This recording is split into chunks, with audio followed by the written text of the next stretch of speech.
Spent the day with Brian Flint on the Lower Sacramento River. He's a guide up in Northern California. And I talked to him a little bit about, okay, what in terms of style or techniques should you be fishing on this river and when? So we talked about Euro Nymphing, we talked about indicator as well as streamer. And he kind of went through the differences and the time frames of when you should be doing each. I guide indicator nymphing because it's a lot easier. You can't expect everybody to know how to Euro nymph off the bat. But water types, large, flat pieces of water are always a good idea to indicator nymph versus Euro nymphing. The indicator nymphing is just really effective from the boat, so it's always the best option.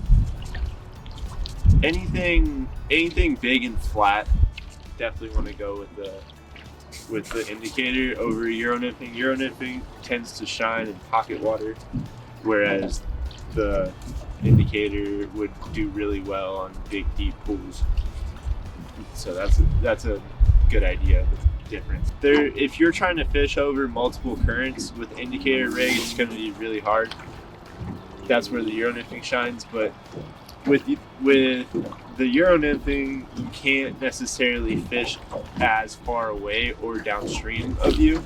So if you're doing a downstream nymphing tactic where you're just specifically fishing downstream, you're gonna do much better with the indicator.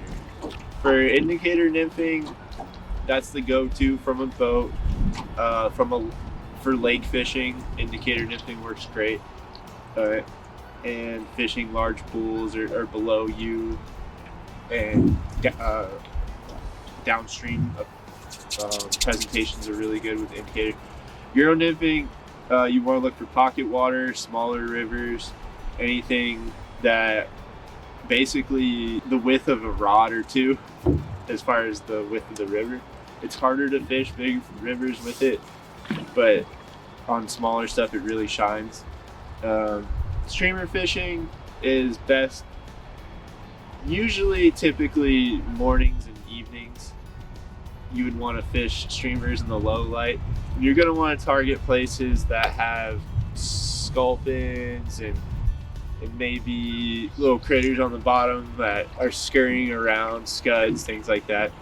And you're going to want to target rivers that have that. Brown trout are notorious streamer eaters over rainbows, And that was Brian Flint right here on the Backcast. We're on the Sacramento River, and he also guides the McLeod and the Pitt River. He does drift boat, walk and wade. He's a wealth of information, so if you want a good guide up in this area who's a lot of fun to be on the water with and can really impart a lot of knowledge, let us know, and we'll put you in touch. We'll see you right here next time on the Backcast.